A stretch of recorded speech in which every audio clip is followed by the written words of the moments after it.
Oh God, I'm shitting my little keks. Yeah. Here we go. You're still listening. This is our final transmission.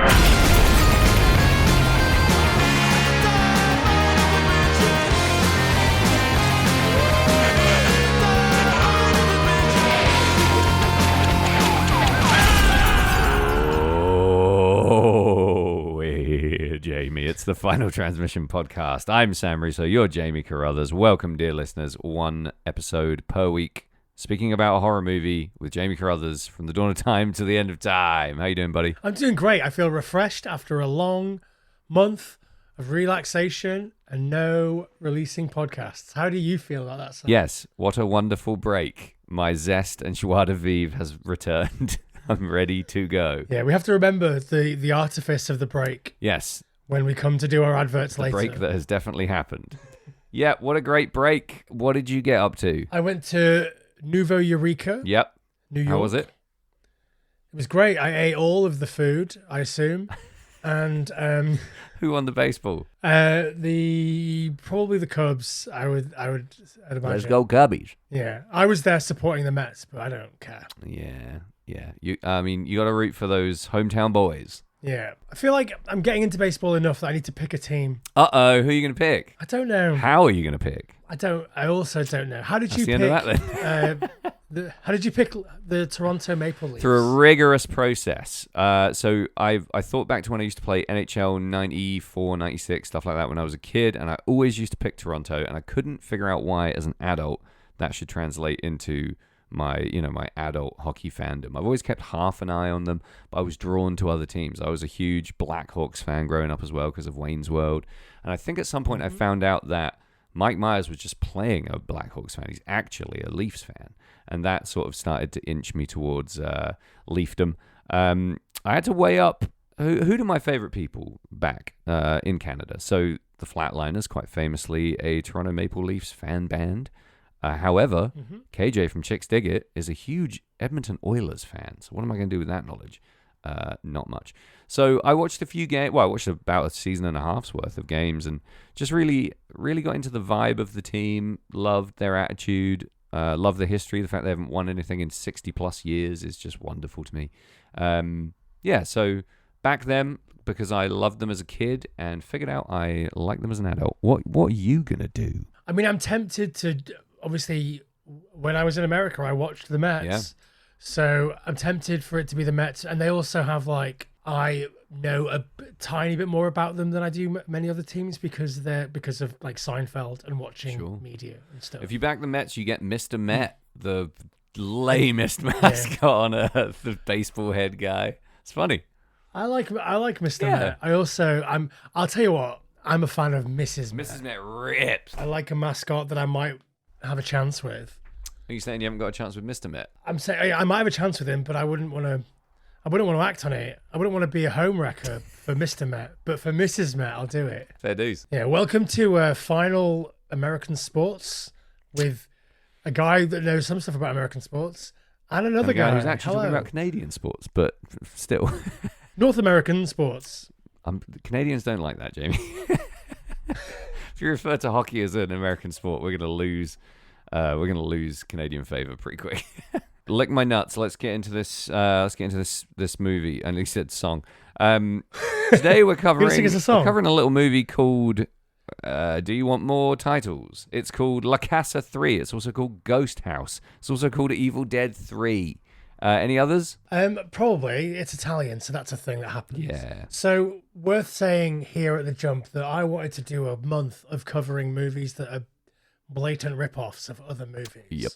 And this one seemed a good a place to start as any until I watched it. And obviously, in a month where we're covering rip-off movies, it wouldn't take us very long to make the little trip over to the European boot known as Italy. People call it the European boot. If they don't, they should start, right? Yeah, great. So we're going to call it Ghosthouse for the purposes of this podcast, Sam. Okay. Directed by Umberto Lenzi under the amazing pseudonym Humphrey Humbert. Humphrey Humbert, his attempt at an American name, superb. It's very good.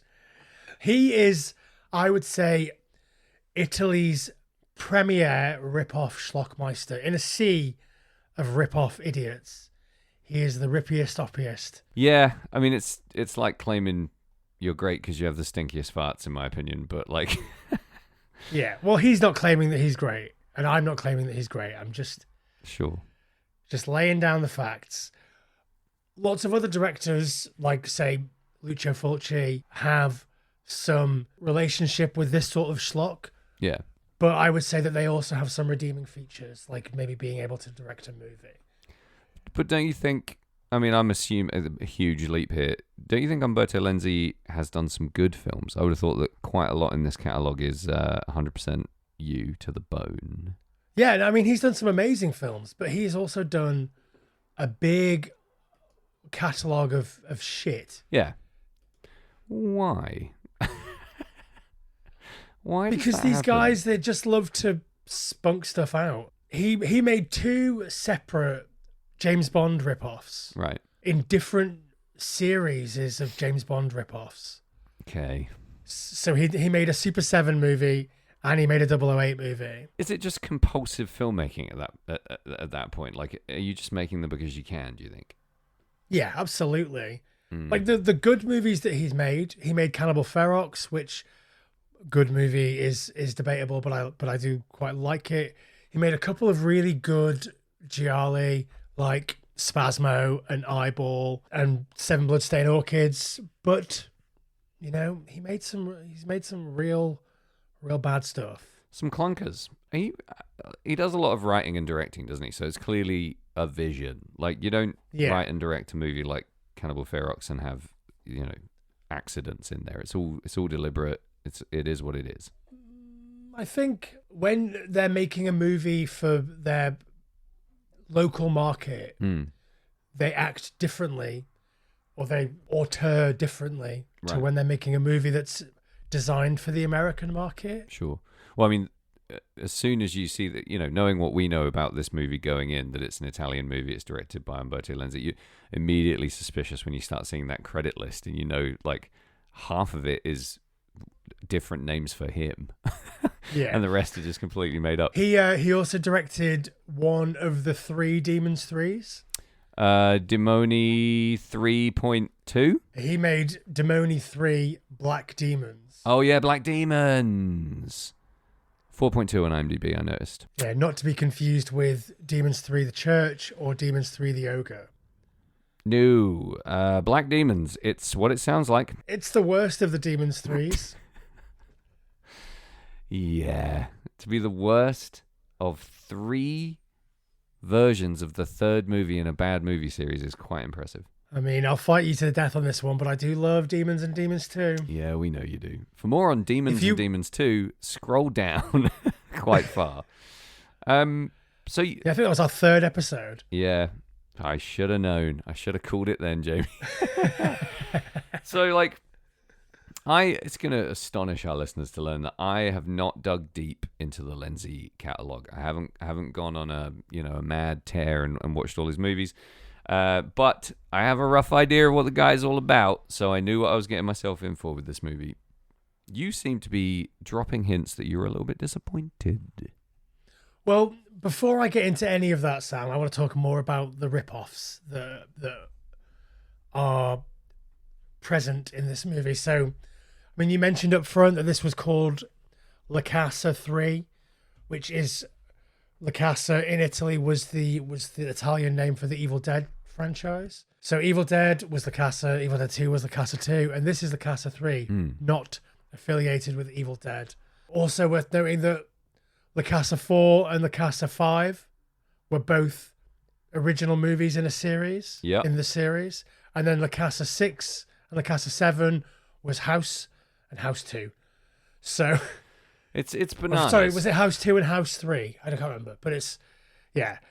The Italians will do whatever it takes to sell a fucking movie. Yeah, it's incredible that they get away with just being like, yeah, this is Terminator 3. Like, they can just say what they want. Like, yeah, okay, I guess it is. Yeah, like the Zombie Flesh Eaters movies were Zombie 2 and Zombie 3.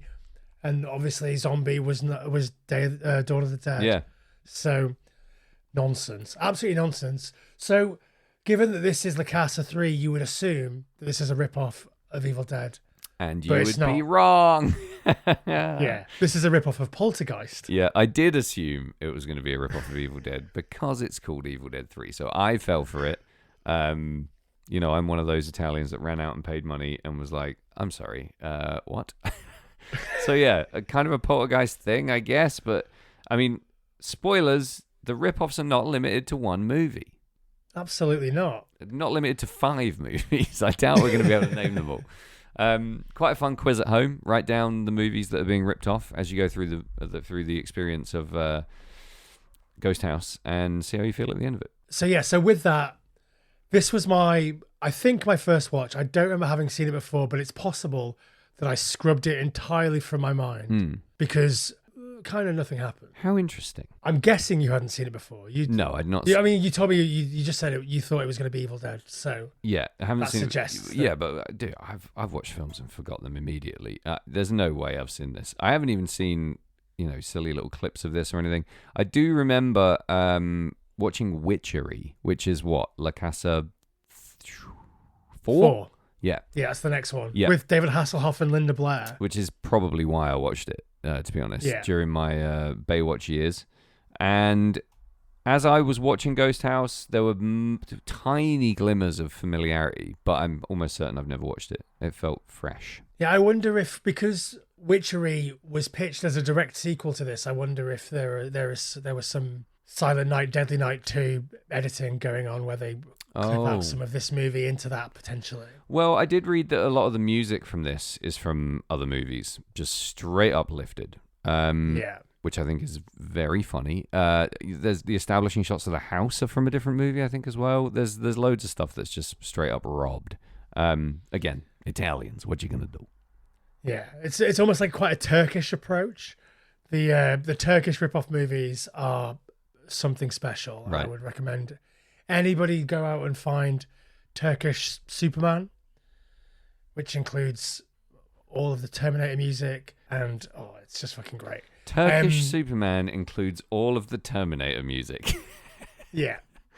Everything you need to know, everyone. That's it. I think that there are some redeeming features in this movie, and I'll talk about them in some depth, I think. But for the most part, it's probably, I would say, and this is me saying this, Sam, not you, this is the worst movie we've covered. What on the Final Transmission podcast. What? Oh my God. We've hit rock bottom. Yeah, we have. It's only upwards from here, or staying exactly where we are. Don't take this the wrong way, but we've hit your rock bottom. That's incendiary commentary from you. I think that all of the films that you've hated have had enough redeeming features for our audience and even you to say, here's a redeeming feature. Whereas, I don't know, man. I don't know what's going to happen with this one. Well, it's going to be an interesting ride because I thought it was good. What? Who are you? I really enjoyed this. I thought it was so... Okay, so here's why simply not... We could end the podcast here, basically. You hated it. I thought it was good. I thought it was good because it's one of those movies that does all the stuff awfully, but I think in a funny way. Like, I think this is genuinely a so bad it's good, with a few moments that are genuinely good. I think that there are elements of it that have some so bad it's good fun. Yeah. But I think I would say that this movie has what Sam Russo would maybe historically refer to as a fallow patch. Yeah. From, I don't know, the opening credits till 2 minutes from the end. Dude, this has a patch of fallow every 4 minutes. Like, it's like you think it's taking you somewhere, and then a character will say something so banal that you'll go to sleep for like 6 minutes. Like 4 minutes of vague intrigue, 6 minutes of fucking nothing. It's like it's delineated in 10-minute chunks, 4 and 6, fine then awful. And that is an entirely unique kind of roller coaster that I bought the ticket for today. The worst thing is that I had to watch it 3 times. Ugh. Because I tried to watch it, like I tried to have it on and engage with it while I was working. And because it's so boring, I just got engrossed in my work. It's so unlike you. So yeah, a real strug. But Struggerama. I'm so keen to hear what you liked and why you liked it. So I'm going to give a synopsis right now, Sam. Yep. And then we are going to take a break, and then we're going to talk about this in depth. I don't know if we could really spoil this film because it is literally Poltergeist. True. It's going to be quite hard to tell people something they don't know about this. Well, I don't know. I think it's nuts. It's nuts enough to be unpredictable. Here is a synopsis that I pre-wrote because I knew that I was going to deliver this synopsis today. Go on then. A Boston-based ham radio enthusiast and his sexy German girlfriend hear a mysterious transmission that sounds an awful lot like somebody being murdered, and are drawn into an abandoned property peopled by some fucking idiots and a haunted little girl and her spooky clown doll. That's pretty bang on. That's your synopsis. That's about as good as it gets, bud. That's pretty good. Yeah, so let's take this friggin' break, and then you can tell me why I'm wrong about this film being shit. Deal. For once.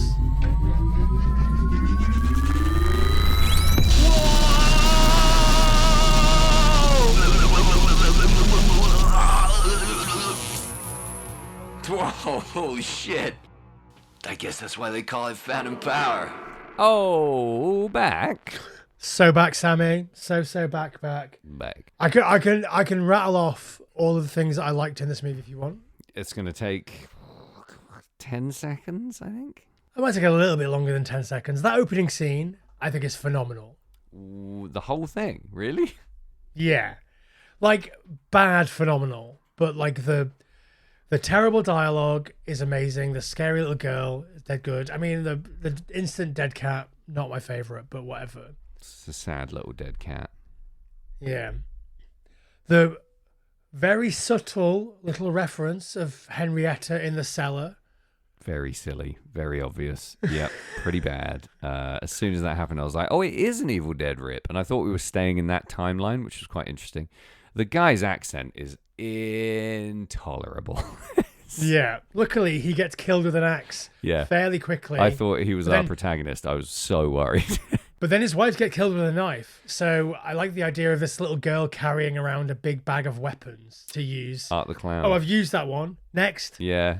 The axe kill, pretty solid. Yeah, great. Really good. So we started strong for you, right? Yeah, I mean, we did start pretty strong. And a thing that I love that carries through the movie that almost had like a Stuart Lee stand-up bit quality to it was the little spooky, jaunty music with the gribbly noises over it. Yeah. That I loved instantly. Yeah. And then I was like, oh, fuck, we're still doing this. Oh, fuck, we're still doing this. Oh, now I love it again, somehow.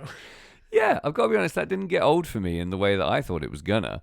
And I liked it because it sounds like that's the shit that my cats do in the night. That exact noise. Like chatting. Yeah, exactly. Doing that next to my head. Is their favorite. So, like, yeah, Marielle is what they do. So they are essentially Italian movie stars, as far as I'm concerned. Nice. So yeah, I like the creepy little music motif. It was overused, obviously, but not to the point where I was bored of it or it drove me nuts. And I knew when that came on that was when I should pay a little bit more attention.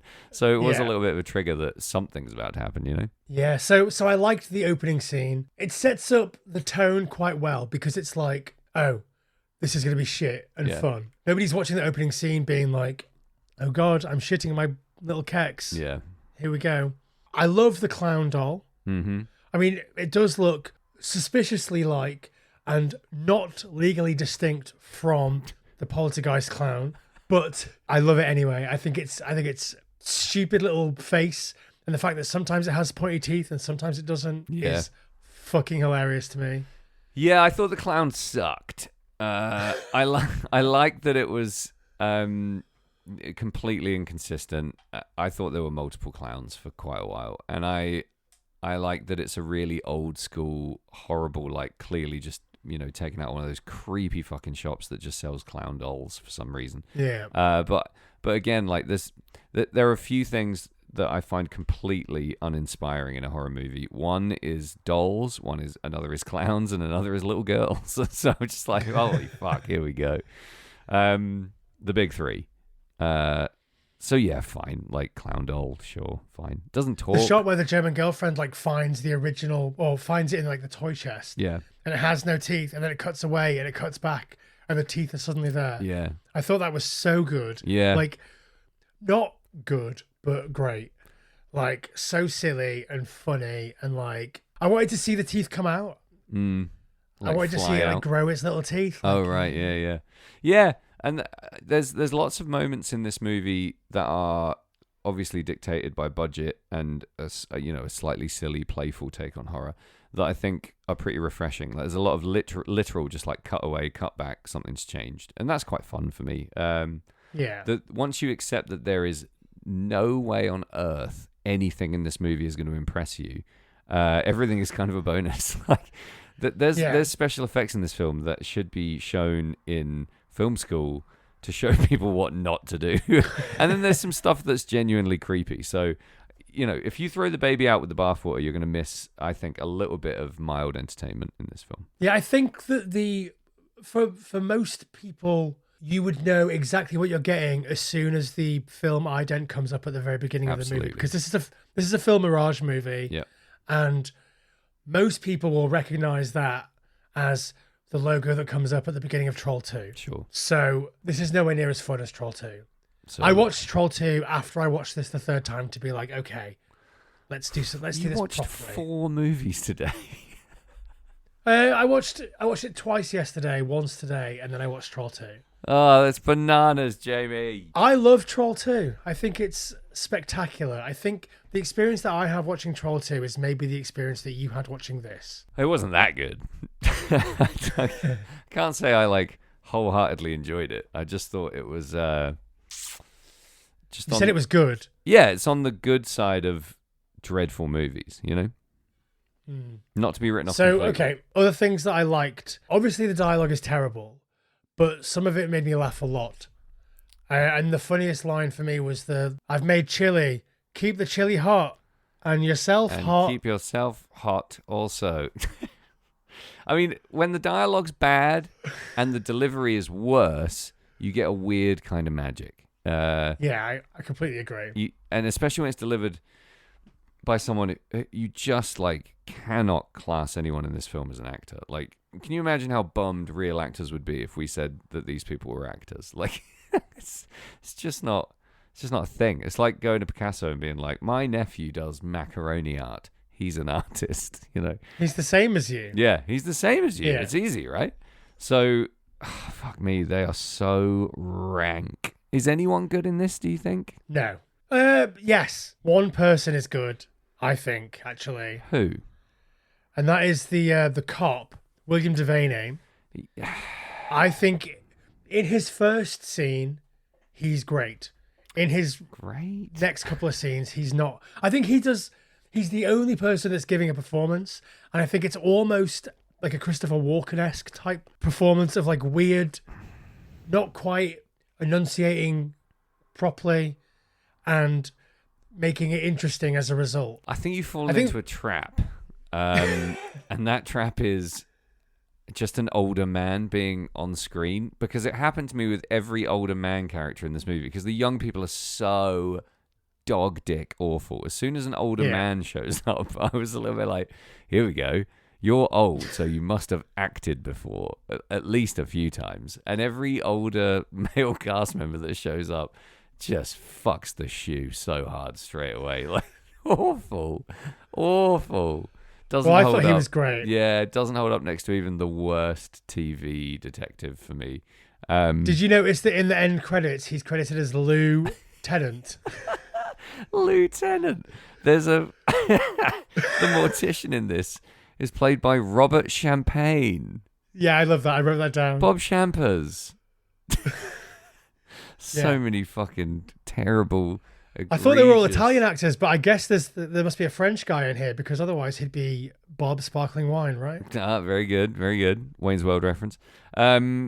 So bad dialogue delivered by awful performers. somehow in this movie strikes that magical little tuning peg that makes me giggle a little bit here and there, and doesn't wear as thin as in some other movies.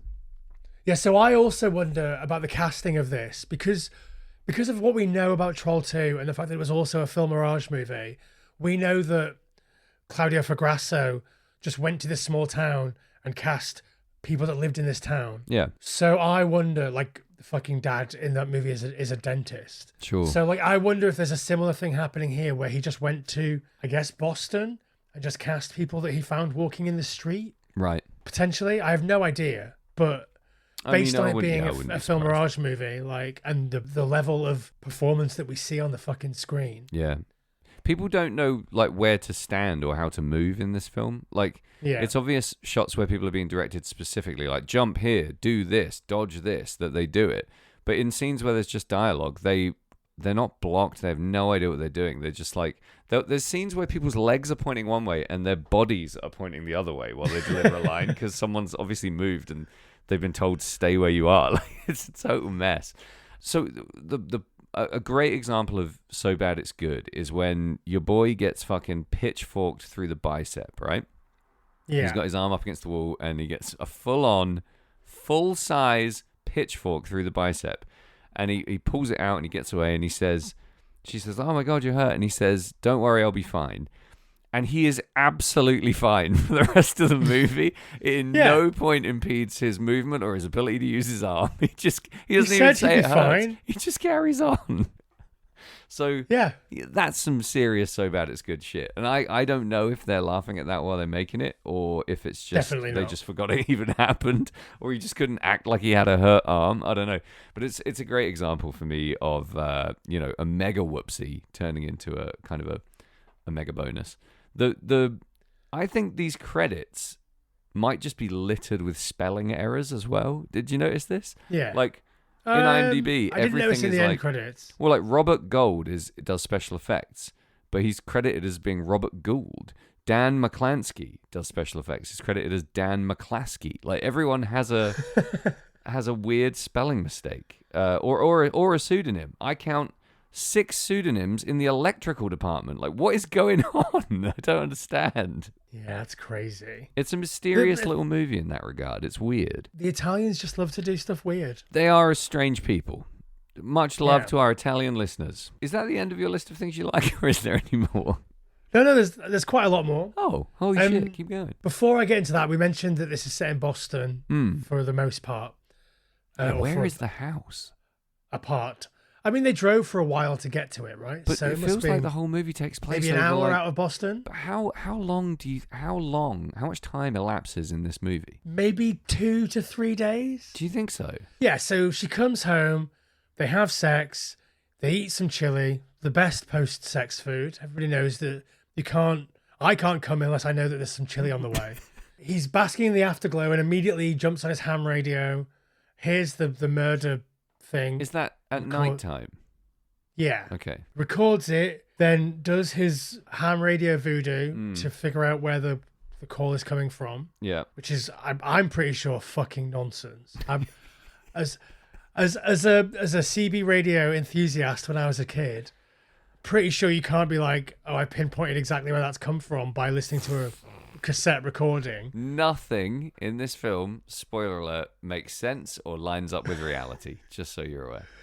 Okay, good. So he does that, and then presumably the next day they go to the house. Yep. Find the people that are already there. Yeah. Some people die, they stay overnight, they leave the next day. Right. And then they end up going back again either the same day or the day after. So I think 2 to 3 days is what I think. All right. I'll buy it. Because like they're back in Boston before the other people even have a chance to try and set off. Yeah. Yeah, time and locations are so difficult to track in this because there's no continuity between who is where and when. Like, we don't really know where the house is. We just know they go back to Boston after they've been there. Yeah, so what I wanted to ask you is, does Boston feel particularly Boston-y to you? I've never been to Boston, so... There's not enough happening for it to feel like anywhere. No, I would say. I mean, we're used to modern depictions of Boston really leaning into an atypical Bostonian atmosphere, aren't we? And there's easy. We've all seen the Ben Affleck movies. Yeah, so. there's easy indicators of what is and isn't Boston in all modern movies. Ray Winston. Yeah, Ray Winston, the worst fucking depiction of a parent. What is he in The Departed? Like, his accent in maybe 2 sentences can go from like South African to Scottish to Cockney to nothing. Like, that is the worst accent performance in the history of cinema. I guarantee it. It's definitely the worst accent performance in the best movie. Yeah, like it's the most distance between good to bad, I think. And he stands out like a busted dick in that film. There is nothing in his verbal performance that is even remotely excusable. Like, how does Scorsese let that go? Yeah, he should have been in this. He shouldn't be in movies. I don't like him. He sucks. Yeah, so no, nothing. This felt like Nowhere City. It felt like the fucking Langoliers. Like, it had nothing to it whatsoever. So no, it didn't feel like a place even. I sort of recognized, they show some landmarks, don't they? You get a bit of skyline. Yeah. You get some downtown, I guess, quote unquote. I wasn't convinced it was even Boston. I thought it might have been just like a photo pressed up against the window or something at one point. I think maybe they went there for a day. Yeah, maybe. And just shot some like B-roll. Yeah. I love the mortician scene. He's so happy just to show a stranger a dead body. Yeah, I mean, again, like the mortician scene, they could have done more for me because you've got carte blanche to do whatever the fuck you want in this complete piece of crap movie, and they keep it pretty straight. Like it suggests to me that they're trying to make a good movie. Yeah. But just missing the mark by miles. I liked the big milky pool of skulls. Obviously, directly from Poltergeist. But yeah, it's good in Poltergeist. Why not? Let's just do it again. I loved that. I thought, I mean, I'll be honest, and this isn't a particularly endearing moment for me, but I thought that's come when that happened. And I thought we were going to get a melt.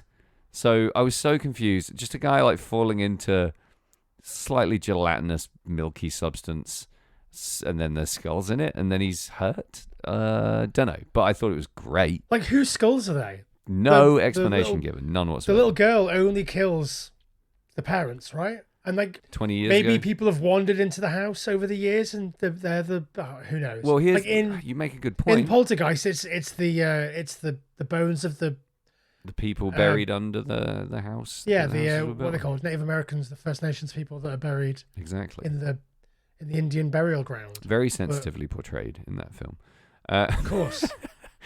You make a great point there that I'd just like to circle back to briefly. The people that wandered into the house. Why the fuck is anyone in this house? Everyone just keeps wandering in and going back. How do we meet this hitchhiker guy who then just inexplicably later on appears in this house? Like, what is happening? It makes no sense. It makes no sense. I love that, like, the people that are there, like the brother, the girl and her brother and the whole fucking family, whatever that's about, yeah. And they're just like, oh, we set up the radio here because it was abandoned. Like, is that?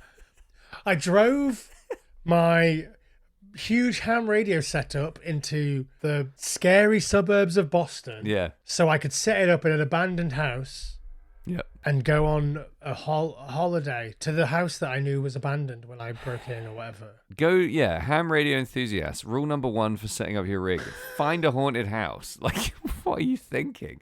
It sucks. Like, it's cold. It's fucking abandoned. Does it even have power? Like, nonsense decisions front to back vis-a-vis this house. But fine. Yeah. Maybe it has, like, again, at least we're not bored to tears with endless expository dialogue about how and why everyone ended up there. We get too much as it is, but maybe people are drawn there. You know, we don't know. I mean, use your imagination. The expository dialogue about, like, oh, the guy, the dad who got axed, he was a great guy. He just liked to steal stuff off corpses. Yeah. I guess he stole a creepy clown doll from a child's grave. I quite like that. If that's anything to do with anything. Again, like, so glaringly, brazenly dumb that it has to fucking have your respect. It doesn't. I don't know what to tell you, man. The more we dig into, like, the whys of this movie, the more we'll be here for thousands of years. There just aren't any answers. Like, it just happens the way it happens. My favorite thing about the movie, Sam, my absolute favorite thing about the movie is how everybody talks about the sound of the killing on the tape, Yeah. like it is the most convincing thing that they've ever heard. It couldn't possibly be someone pulling a prank. It sounds so convincing. Yeah. When it sounds like someone practicing to pull a prank. Yeah, it does. The first run through. Yeah. First Like, attempt at it's- saying the words, yeah. And like the way that everyone's like, but it's so convincing. Oh my goodness. It's not even remotely scary. There's no emotion in it whatsoever. Like, you'd think it would be like a blood-curdling scream or, you know, at least like some cryptic and scary dialogue. It is junk nothing. Yeah, it's again, I'm going to say Troll 2, but the bit in Troll 2 where the guy's like, they're killing her, Yeah. and then they're going to kill me. Oh my God. It's that. That is Yeah. the performance. I love the idea that someone would become an actor, you know, would really go for this dream on any level, even if they're just doing it part-time while they do something else. And that would be their idea of an emotive line delivery. That's their best shot. Like, that's your big moment. Deliver this terrifying line that's going to be repeated over and over in the movie. And he's like, oh no, help. That's what you summoned. You better be good at something else, buddy. It's outrageous. There's another line where that guy walks into, maybe it's a different guy, walks into the house and it's like, this house is weird. It's like something really horrible happened here. No. So A, bad. B, terrible. C, leave. Like, none of it makes sense. He stays there for like 3 days. He's got no reason to be there in the first place, and he just stays. I feel like, isn't that already after like their mate has been killed? Yeah. Like, yeah, something horrible happened here. Your mate was died. murdered. Fucking hell. Okay, so a few other things that I liked. This is a lot of stuff that you've said less stuff that you liked about movies you claim to love. Well, You're falling in love, aren't you? I give the films that I love a harder time Yeah. than desperately scrabbling around in a piece of shit movie trying to find something to like. Cool. But I made like a quick list of like some of my favorite visual things. Okay. And these are like little throwaway visuals. So like the inflating and exploding light bulbs and jars. I thought that was great. Good grief. Yeah, carry on. Awful, but I really enjoyed it. Yeah. Why does it have to have the sound of a balloon? Why why do that? If it's supposed to be glass, have a crackly glassy kind of sound that builds tension. No, it's like makes a balloon sound. I loved it. I loved the undulating mirror Yeah, fun. thing where it's just like that shit reflective fabric that you like put in the back of like little kids' books to have the crinkly edges. Yeah. You know, Yeah, definitely. Really fun. Those books. The flamethrower that just comes out of the grandfather clock. Yeah, inexplicable and surprising. I think the head in the washing machine actually looks great. That's one of the best moments in the movie for me, yeah. The poltergeist moment, like the famous poltergeist moment where all the things are just floating around on strings and it's done. I mean, it looks great in Poltergeist. Yeah. It doesn't look great here. It looks like It's shite. like everything's fucking floating around on a string. Yeah. But I loved it.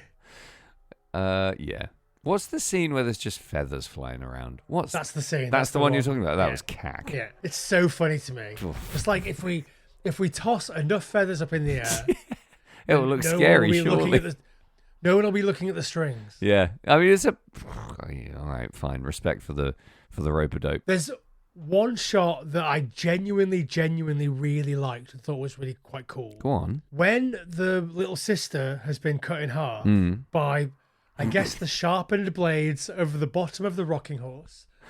No, it's a guillotine. I thought it was the blades from the. I thought Sorry. they were. Guillotine. I thought it was the rocking horse. It's... I thought the.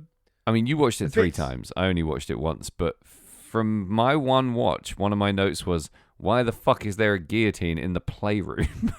I'm pretty sure the rocky bits of the rocking horse had been sharpened The to rockers, an if you incredible will. point. Yeah. Interesting. We'll have to look that one up because it... yeah, okay, carry on anyway. When that happens, yeah. But there's a shot of like her torso one side and her legs the other side. Yeah. And the rocking horse like in the foreground in the middle. And I just think it looks really good. Like it's really... Quite well It's composed. just a really nicely composed shot. Yeah. And you blink and you miss a lot of stuff like that in this movie because it's pretty rapid fire. Like, the next scene is her hugging the other person in the corridor and then cut away, cut back, and it's a clown. Like, it's so bad. But yeah, like that can be disorienting the way they do stuff like this in this movie. Yeah, I wish like if you can compose that shot. Yeah. You can compose basically any shot to be pretty good. So this film was the cinematographer is Franco Delle Colle, and he worked on some amazing films, including my favorite Giallo, Strip Nude for Your Killer. Yeah. What Have They Done to Your Daughters? And the Vincent Price I Am Legend adaptation, Last Man on Earth, which is great. Is fantastic and is beautifully shot. Yeah. It looks incredible all the way through. This is not his best work. No, but like you said, I don't think it's badly shot. I think it's full of garbage. Like, it's really hard to shoot these people and have someone go, gasp, look at that beautiful shot. Because the people in the shot are just doing nothing, and they're doing it badly. So I think there's great horror shots in this movie that I would have thought would be a little bit more iconic, even among B-movie bullshit. So... yeah, I don't think this is a horribly shot film. I think it's a horribly made film. Yeah, I think the Italian method is shoot fast, shoot cheap, one take, minimal takes at least. Yeah. And let's just fucking power through. We're only in here for the VHS money. Yeah. So yeah. We're burning daylight at all times, basically. Exactly. Yeah. So like there's no time to set up your nice shots. Yeah. Any nice shots that we get here must have been quick and easy setups, and maybe he was doing that in a different room while they were shooting other stuff. That was exactly what I was going to say. Like, he's ferreting out these good shots. Like, holy fuck, they've gone for coffee. I can actually set up a shot. Like, I can do my job here very, very quickly. Yeah, I've got the time it takes fucking Umberto Lenzi to drink an espresso and to smoke make a cig. shot look Yeah, nice. Yeah, yeah. Oh fuck, he's back. Yeah. And I think the special effects department had that same problem. I think the makeup department had the same problem. They didn't have that problem with the music because they just robbed it from other shit. But I thought every single piece of ominous or scary music in this movie was absolutely on the money, if I'm totally honest. The stock nonsense elevator music in the city is fucking intolerable. But yeah, the scary music works. It's so far above the quality of the movie. It's almost jarring. Like, I think it's really good. So that's a big plus for me. Yeah, there's one thing on my list that's left that I've not mentioned yet. Okay. I am such a sucker for someone washing their face and then not realizing that they're spreading blood or shit or whatever on there. I just think it's a cool thing because the reason that I never wash my face is because you're so vulnerable when you're washing your face. What? Because What? Your eyes are closed. No, you're not. Your eyes are closed for like as long as you blink. What are you doing? Jamie, you don't have to wash your face the way they do in the movies. They do it like that in the movies to excuse the fact they can't see what they're smearing all over their face. I only wash the way that people wash in the movies. So when I'm washing my body, I use two hands like this. Crossing them over side to side, obviously, I do my face like this. Yep. Like I spend quite a long time making sure the soap gets all around my eyes. All in your eyes. Yeah. Yeah. I think we should do a Final Transmission game show. A bit like I don't know, Baby Billy's Bible Bonkers, where you you have to blindly wash your face with like 5 different substances and guess what they are. All right. You'll know immediately when any of them aren't water. I guarantee it. Yeah, so she's slathering blood all over her chops. I just think it's an effective thing in a movie. It's not badly shot in this. It does look gross. Yeah. And she looks genuinely scared. The blood actually, looks now great. I think of it. Yeah, the blood looks good and she does look scared. Maybe that's the best performance in the movie, that moment. Yeah, potentially. I think that's sad. Italian movies are bad at blood. Yeah, and this one, they don't know what blood looks like. What's going on, Italy? It's bad. They just don't care. Yeah, I suppose. It's not about that, is it? I suppose it's just about it being there and you roughly knowing what it is. Yeah. Weird. So that's the last thing on my list. Oh, the movie ends with the burning corpse of a little girl. So, points for that. Yeah, strong close. The ending, the bus scene and the clown in the window, I feel like that sucks a lot of the air out of that ending. Would you prefer it if the clown was driving the bus? Yes. And then if the guy was also the clown, it was just like clown in the window, clown driving the bus, clown hitting a clown. Yes, please. Yeah, clown in the movie advert on the side of the bus. Yeah, do it. That's kind of where this movie should have gone in terms of levels of absurdity, to have me give it 10 out of 10. I mean, that's a pretty robust list there, bud. I don't have an enormous amount of things to add to it I mean, I agree with everything you said. I think all of that's good or great. But the ominous skeletal figure at the end with maggots all over his skeletal face is absolutely top tier for me. I think that is A, scary, B, very cool, and C, eerily like something that I made as a kid when I used to make horror movies with my family at Halloween. It's almost exactly that. And when it's all melty and fucked up and the eyes all gooey, I just think it's brilliant. It's such a cool effect. It is a cool effect. I would put my entire life savings, not very much money, on that being a stolen prop from a different movie. Oh, yeah, absolutely. It's a total non sequitur as far as everything in the movie is concerned. Who is it? Yeah. What is it? Why is it there? No answers. The same as, milky cum pit full of skulls. Like, it's like Red Dwarf using everything from Doctor Who and all those other shows. Just like, are you using this? No? Okay, cool. We'll make an entire episode around it. But again, like, I still think I do still think it's scary. I think it's the only moment in the movie where I felt like there was an element of it that felt really old school English horror to me, where nothing happens in the entire movie, those fusty old English movies, and then bang, there's this one thing at the end that's really scary inexplicably. It was evocative of like The Signalman and stuff like that to me. It felt really classic, and I just liked it. I thought it was a very cool little effect. I also love that whole sequence. It's very rapid fire. There's lots of goofy, silly, scary things happening one after the other. It's Garth Marenghi to the max. That scene at the end is funny, but not good. Funny but not good. You mean the bus scene? Yeah. Yeah, not good. Not good at all. Funny is also a stretch for me. I think in terms of general atmosphere, this movie lacks something really important, which is any kind of consistent vibe and anything to really hang your hat on in terms of interesting happenings. Like, lots happens. Like, as we start breaking it down scene by scene and saying, oh, then this happens, loads of stuff happens. It doesn't feel coherent or cohesive in terms of atmosphere. And because a lot of the stuff happening is complete nonsense and out of nowhere, it starts to feel like a massive mess. But somehow it hangs together. Like, there's no real... I mean, it hangs together in the sense that I'm entertained for the most part. Okay. It doesn't hang together in the sense that you could say it has a linear narrative and plot and character development. So I think they were like, do you know what? Poltergeist is pretty boring. What if we also threw a slasher in there? And then the slasher doesn't do anything and then kills himself off screen. It feels like a lot of ideas being thrown at the wall and almost none of them sticking, which is a bummer. In my notes, I wrote, there is absolutely nothing keeping them at this house. No one has any connection to it. They're just there. It's so stupid. Oh, they left the second I typed this in my notes. They're not even trapped. There's no stakes. Yeah, like Evil Dead, the bridge comes up, he can't get anywhere. Yeah. Make it raining.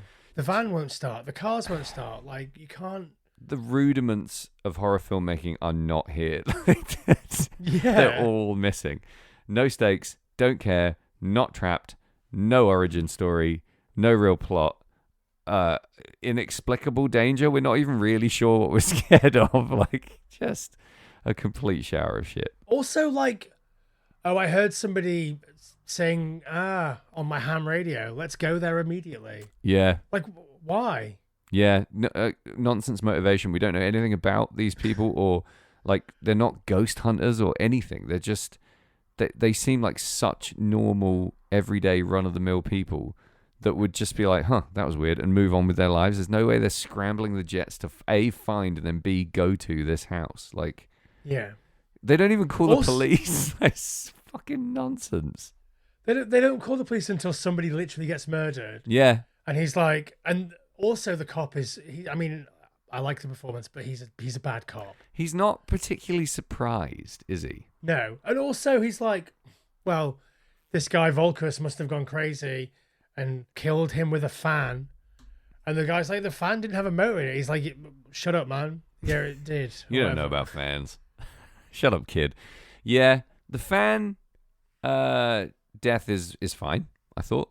His reaction to it is funny enough to sell the whole kill. And that happens several times where the kill is a bit piss weak, but the person dying is funny in the moment, which is cool, I guess. I still don't really understand the movie, if I'm honest. I think I get it, but do I need to understand really in detail why any of this happens? No. Nah. If they didn't think about it for longer than it took them to write this thing happens in the script, then you don't need to think about it for very long at all. Yeah, then why should we? That's fair, Jamie. I wholeheartedly take your point. Pepe pulls a full unwrapped chocolate bar out of his pocket. How do you feel about that? Absolutely fine. And offers it to a girl. Like, there you go, have a bite of this. And then says, it's good for you. That character, fuck me, dude. What are you doing? Like, what is this character supposed to be? What if you had to sum that character up to somebody who was about to watch this film? If you were like, you gotta look out for this Pepe guy. How would you describe him? I think that, like, Lindsay is trying to make a movie about America, and he's like, what do they have in America? Oh yeah, they have black people. Right. Let's put a black person in it and make him weird. And that's as far as it goes. I think that's it. Yeah, I think it was like, I can't articulate how terrible that character is. So this couple pick him up and give him a ride. Yeah. And he like pickpockets her and scares the shit out of her with his little fucking skeleton arm. Yeah. What a dick. I thought you might like him. He's not out of place in like Friday the 13th Part 5 or whatever that you love. He is a sucky comic foil type character who meets his demise by bumbling into a haunted house for no reason. I just kind of thought you'd find that endearing on some level. No, I didn't like that character in My Bloody Valentine.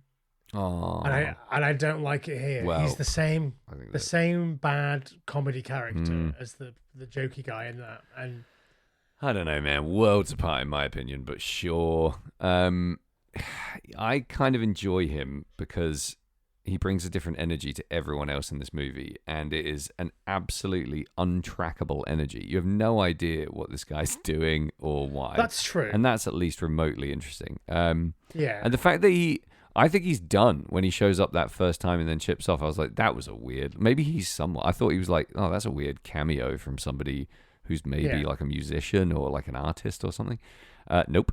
So when he comes back, I was like, fucking, why are you here? What? They dropped him off miles from this house and somehow he finds it. Like, nah, dumb. This house is 1955 and everyone's just drawn to it. Yeah, right? That makes sense to me. The kills are nonsense. So sometimes we see an actual hand wield a weapon and kill someone. Yep. And it's not Valkos. It's just a spooky ghost hand, right? Yep. Sometimes it's poltergeist activity that's whipping up objects and they kill people. Mm-hmm. Sometimes it is Valkos. Yeah. Sometimes the clown makes you walk in front of a bus. Like, what is happening? Yeah, there's no consistency. That's what I mean. Like, we don't know what to be scared of. Is there even really an antagonist in this movie? I get it. It's meant to be a haunted house movie, but it's done so poorly that what am I scared of is something I have to ask myself several times. Yeah. And then a thing that I wanted to talk about briefly is there's that random scene where the main ham radio guy is like starts talking about someone having a premonition about Jack the Ripper murder. Yeah, and they have that dialogue where he's like, he had the premonition about the Jack the Ripper murder in the carriage, and she's like, the murder took place in the carriage? And he's just like, no, you dumb bitch. He had the premonition in the carriage. So lame. He says streetcar. Streetcar, yeah. London Wrong. Doesn't have streetcars. Wrong. So there was a psychic guy that did witness or claimed to have witnessed the Jack the Ripper murder. Yeah. As a premonition. Yeah. And like they flub a bunch of the details. He wasn't an Anglican priest. He was like a spiritualist. Sure. But he claimed to have seen a bunch of Jack the Ripper killings and went to the police about it. And they were like, fuck off, mate. You're talking shit. Yeah. Because he was talking shit. Sure. And he was in a horse-drawn carriage when he had the feeling like he was about to get a premonition and saw a person, was like, that's the guy. Oh. And like, so that's, I think, what they're referring to here. It was quite popular. It was quite a popular thing that came up in books in like towards the end of the 70s. Okay. So I think that's what they're talking about here, but they've fucked it all up. Yeah. Got it all wrong. I mean, they probably fucked it up on purpose. They didn't think, fucking 40 years later anyone was going to be looking this up and talking about it on a podcast, did they? Yeah, fair. I mean, it was considered bollocks at the time and is definitely considered bollocks now that this guy, but like people reported it as fact at the time in a world where, flat earth and fucking JFK's alive and lives inside Michael Jackson's butthole or whatever. Elvis is in fucking Honey, I Shrunk the Kids or whatever. Yeah. Which movie is Elvis in? Oh, it's Home Alone. Automobiles. Home Alone. It's Home Alone. Home Alone. We got there in the end. The other one. Yeah. Did you know? So the guy that plays Pepe, you know his name? Willie M. Moon. Willie M. Moon? Sounds like a great country singer. He's been in 2 films. Ghosthouse as Pepe and Summer Camp Nightmare as Camper Uncredited. His career started in 86, ended in 88. I really want to know where this guy is now. Yeah, he doesn't want you to find him. Not with a name like Willie M. Moon. He doesn't. I feel like we've said a lot about this film. Yeah, I think my big worry is that I listed all the things that I liked about this movie and it makes it sound like it's good. I would go as far as to say that this is a film I would actually almost recommend to people who wanted a So Bad It's Good film, because I just think it pulls it back at the end with some genuinely scary stuff. And I think people that like clown dolls and little girls doing not creepy things would absolutely love this. And I don't like that stuff, and I still enjoyed it. People who like slashers will have at least something to grab onto here. People that like haunted house movies will have something to grab onto. And if you like awful dialogue delivered by terrible actors, you're probably going to have a good time. I think you'll have 10 minutes worth of a good time in what should be a tight 90 minutes, but for some reason takes 3.5 hours to watch a 90-minute movie. Yeah, I will say after 45 minutes, I swore blind it was going to finish soon. After like the first sort of... This movie doesn't really do acts, it just sort of does halves. And close to halfway through, I was like, well, that's resolved, I guess. Is that the end? And then I looked and did the old like click to see how far through I was, and I was saddened to find out that I wasn't even halfway through. Yeah. Yeah. Okay, Sam. Well, I think we've said enough. Why don't we take a little break, come back, and we'll give our final thoughts. All right, big dog. Will you give it up, man? Nobody's out there. We're alone. Oh no, there's somebody out there. I'm picking up all this crosstalk. Idiots, you're all against me. I hate you. See, even mocking the dialogue, you're able to deliver it better than...